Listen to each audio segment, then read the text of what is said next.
تعرف إمتى مراتك بتتحول من حبيبتك لأم العيال؟ الموضوع ما بيحصلش فجأة، هو بيبدأ بهدوء قوي. لما تبقى هي في الأول أهم حاجة في حياتك، وبعدين تبقى أهم دور في البيت وبس.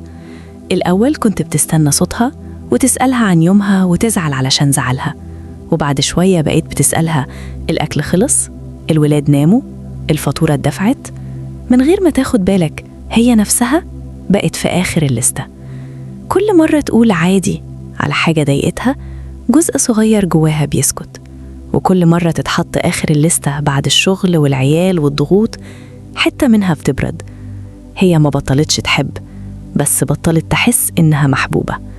أخطر لحظة مش لما تعيط ولا لما تعاتب، أخطر لحظة لما تبطل تستنى، لما تعمل كل حاجة مطلوبة منها من غير ما تطلب حاجة لنفسها، لما تبقى شايلة البيت كله بس محدش شايل خاطرها. ساعتها تفضل موجودة، بتضحك وبتنظم وبتربيه وبتستحمل.